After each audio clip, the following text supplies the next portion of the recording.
Mic test number 1. So today I learned that I only have 2 conversation starters. It's either, hey, how was your weekend? Or, hey, what are you planning on doing this weekend? Admittedly, this is kind of a problem when it's a Wednesday.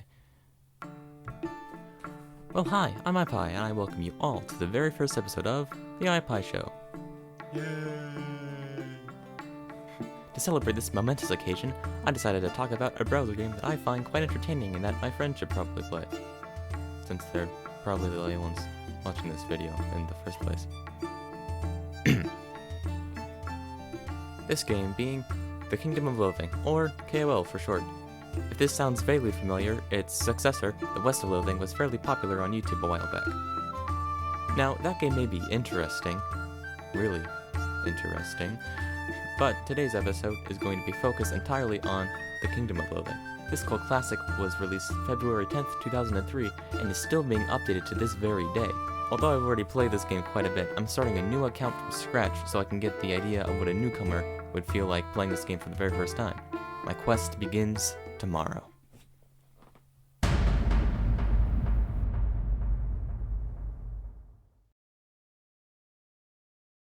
Yeah, I like this game. Now, at first glance, this game may seem extremely simple. I don't know how to finish that. It is fairly simple. The gameplay is fairly simple. It's very easy to understand as it is a web game. However, don't let that lead you astray. This game is wonderfully written. Like Super Paper Mario, wonderfully written. Yeah. I went there. Every single line of dialogue, enemy design, enemy name, person name, store name, shop name, whatever, is just oozing with charm from every crevice. Let's look at this very early quest in this game. It's probably my favorite example and will definitely leave you hooked on this game for a long, long time. The quest officially started when I asked a storekeeper about a sale that was going on. Turns out it was just a ploy. They were looking for adventurers like me to make sure that they received a cake that hasn't arrived yet. Strange. As suspicious as it might be, I do have a knack for pastries. I went to the location that they told me, and as it turns out, this place was just absolutely littered with dinner trolls and gingerbread murderers. After grinding through a handful of enemies, I came across a spot called the Heart of Madness, and I was faced with a few options. I could either open the door, check out the Babel. I can either try opening the office door, check the bagel machine, check out the popular machine, dig through some recipe books, or take a deep breath and embrace the madness. I tried opening the door, but it seems that the doorknob licked my hand. Alright then. I killed a little bit more baddies and ended up back at the Heart of Madness, this time choosing the bagel machine. Aw, heck yeah. 3 bagels? This is like Christmas. Jeez, man. Love bagels. I got the same options once I returned again, and I decided to pick the popular machine. It is popular after all. Upon further investigation, it turns out that the popular machine was missing a piece. I decided that I would not rest, I decided I would not take a break, I decided I would keep playing the game until I found the missing piece. I never found the missing piece. Upon returning another time, I decided to read through the recipe books. After reading one, I got a recipe for a magical baguette. This is an oxymoron, of course, because all baguettes are magical. Upon committing mass genocide again, I decided that there was only one thing to do once I reached the Heart of Madness another time. Embrace the madness. You breathe in as deeply as you can, letting the spores of hallucinogenic fungus enter your nose, then your lungs, then your bloodstream, then the missile silo hidden under your alligator farm. A bangle blinks at you, or rather, winks. You push another one next to it so it can blink properly. You stop and stare for a while, without thinking anything. Maybe this is what it feels like to be bread. Maybe you are bread. In a way. Everything's bread. A cake wishes you a happy birthday. Oh, how nice. You thank it, but you tell that it isn't your birthday yet, and your name isn't Janet. The cake seems embarrassed. Are you sure? It asks you. You aren't sure. When the effects of the fungus wear off, your mind has been stretched in 8 different dimensions. You vow to never, ever shut up about this experience whenever you're hanging out with your friends. Now you may think that this quest is an exception, but all main quests are like this, and even some of the side quests have some fun interactions. This is where the game really shines in my opinion. It may not look all that flashy, as you can probably tell. I've only really been showing gameplay of this game, and obviously not that much is going on, but at the very least, it's extremely fun to read. All the enemies have fun descriptions on what they're doing and really funny names, and it's just really good. But Ipie, you're thinking, what kind of classes are there? Good question. You start this sign-up process on the menu here, and you enter a name and password, and then boom, you're in. That's all you really need to do. I decided to name my character Gonk Sponkman. After that, you pick a class, and you have 3 types based on 3 M's. Muscle, Mysticality, and Moxie. While there are 3 types, there are 6 total classes with male and female variants for aesthetic purely. First, the muscle classes. These should be fairly self-explanatory, since you know, muscle, bam, hit. It's probably quite simple of what these are going to be all about. First off, there's seal clubbers who, quote, hit things with sticks until they stop moving. They're highly illegal in the Americas and also majority of Europe. The next is the turtle tamer, who uses animal companions, another really fun, neat feature to the game, to deal more damage. My first character, Ali Kosman, is a turtle tamer. He's died multiple times. Next up, the Mysticality classes. Mysticality is basically just a word that tells you how much magic you have. The Pastamancer is the first one on the magic list and uses the dark arts of noodlecraft to summon noodle monsters and cast noodly spells. Look at his face. Does this seem like a man who would want to make peace? Yeah, that's what I thought. The Pastamancer is Gonk Sponkman's class, actually, and they apparently have an uneasy truce with the Pastamancers, and they're part of a guild that protects the ancient secrets of the ancient brotherhood of the gravy makers. I don't think I need to make a joke about this class. It's right here. This is absolutely bizarre. But hold on to your horses, because we were getting to Moxie territory. I'll be honest with you, I'm not entirely sure what Moxie is, but apparently it has to do with being a felon, because both of these classes are thieves. First of all, Disco Bandit. They're a bandit that dances. The very last class is the Accordion Thief. From what I can gather, he steals instruments and attacks with them, so he's kind of like a bard in D&D, but somehow even more likely to get arrested. With all these choices, I decided a spellcaster would fit nicely, as that's what I usually pick when I play RPGs, and I landed on the sorcerer, because if I remember correctly, dark magic is bad, so really it was the only other option. After you make your character, you start the tutorial. You can skip this entirely, by the way, but I doubt Toot Oriole would like that very much. He wouldn't like that at all. The tutorial is just about as well written as the rest of the game, and I would suggest playing through it. And after that, you're home free. You're all ready to start the game and beat up some baddies. Now, I never actually played this game all the way through, so I don't know much about the plot, but I'm sure it's just about as bizarre as the rest of the game.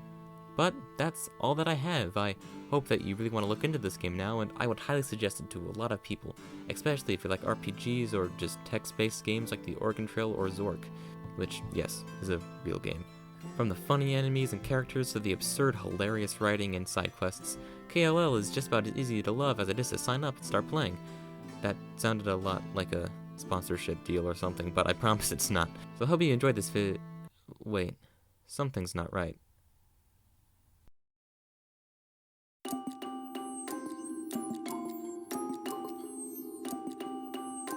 Oh no, the bagels. How could you betray me?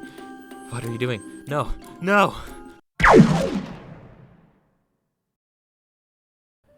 Hey there everyone, Ipie here, and I'd like to thank you all for making it to the end of today's video. So stick around for a little bit, I have some things to say, but first, feel free to leave a like if you did enjoy this video, and subscribe if you are excited to see what I have to do next. Speaking of which, I do have another star script that should be due soon.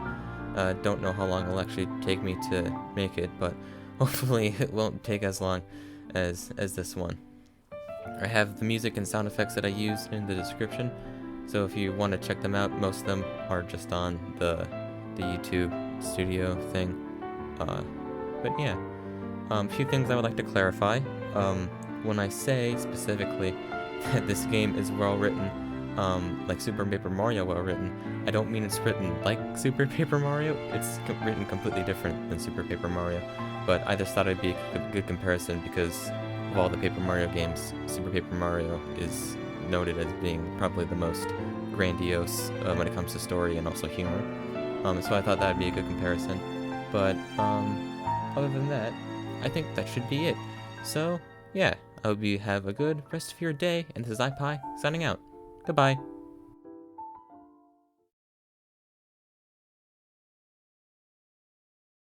Mic test number 3. There is no more mic test. Yeah, they're stupid, so I'm getting rid of them. They've been canceled on Twitter. Their career is over.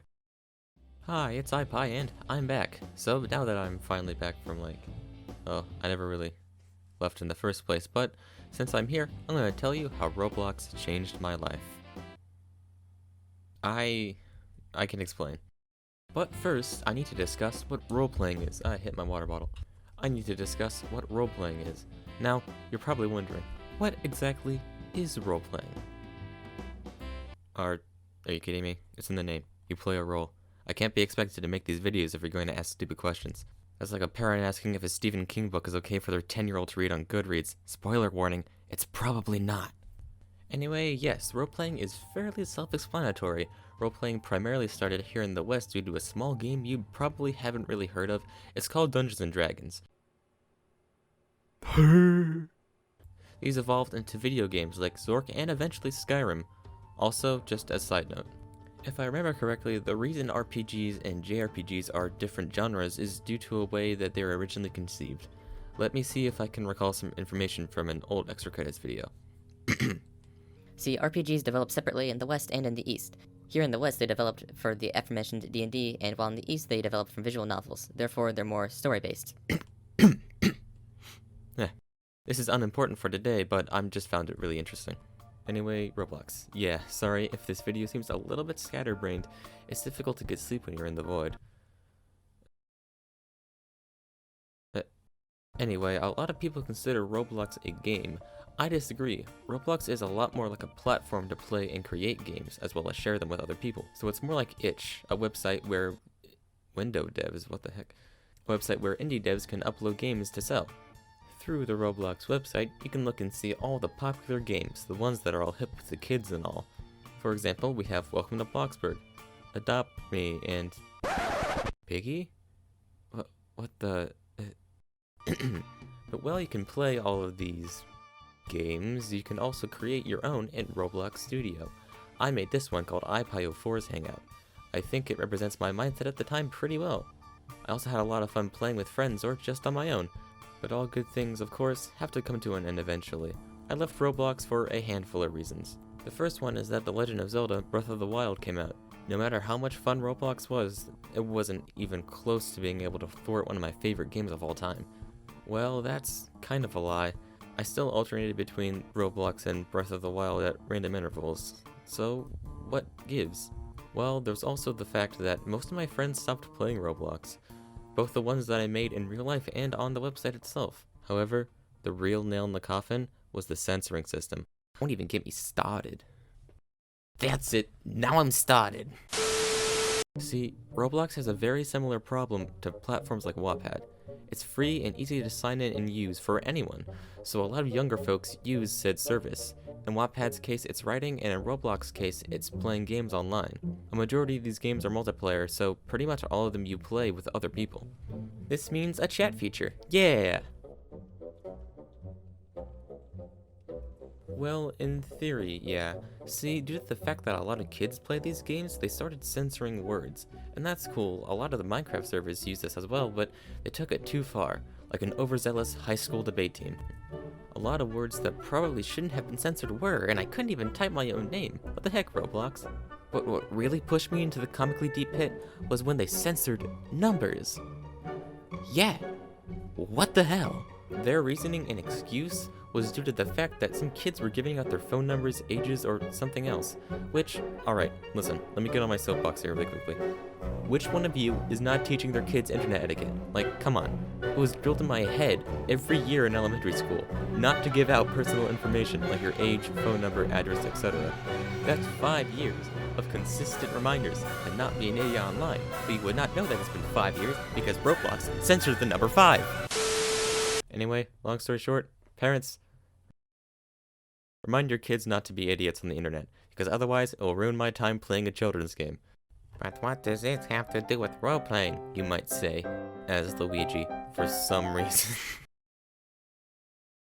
Well, it's kind of a long-winded and a bit bizarre story that has to do with random circumstances that just happen to add up together. See, because Roblox is more of a platform than an actual game, there's multiple different types of genres that are more popular than others, to be honest. There are obbies, which are basically Minecraft parkour maps with different themes, tycoons, which are clicker games, but are much better, because most clicker games don't have cold-hearted violence. Oh, and of course, roleplay games. Not role-playing games per se, like Final Fantasy or the Elder Scrolls. No, roleplay games. There's a difference. Roleplay games don't have pesky rules or battle systems to get in the way. It's all straight, unadulterated roleplay, baby. At first, I thought this was kind of stupid. I mean, you couldn't even kill people. What the heck? I ended up playing some roleplay games on Roblox, my personal favorite being Kingdom Life 2. I decided to play it again, just for old time's sake.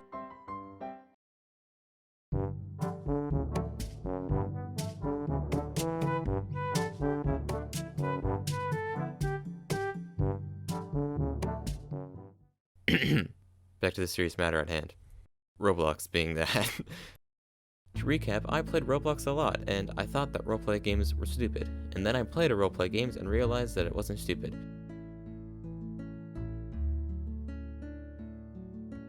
Well, anyway, I had a lot of fun playing Roblox again. Heck, I even got one of my friends to join in the chaos with me. We had fun.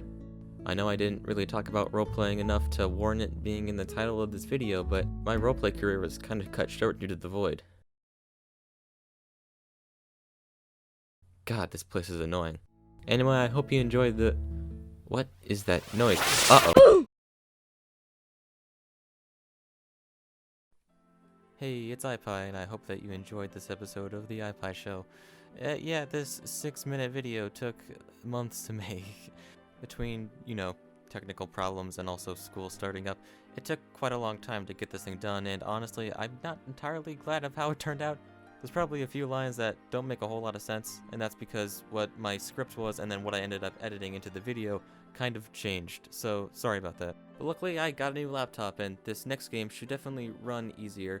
If not, I'm going to have to escape from this whole YouTube thing. I mean, it ran on my old laptop, but it's probably going to be easier with this new one. Hopefully this next game won't take as long, even though it's something I haven't played before. So this one might take a bit longer because of the footage gathering process. I'm trying a new thing for how I'm going to get footage from games. I'm going to actually have my voice in it while I'm playing it, especially since this is a game, as I said, I haven't played before. And luckily, I'm able to get this video out before the next year, so that will be my first episode of the new year. So, Happy New Year, and here is to a significantly better year than whatever 2020 was. This is Ipie, signing out. See ya.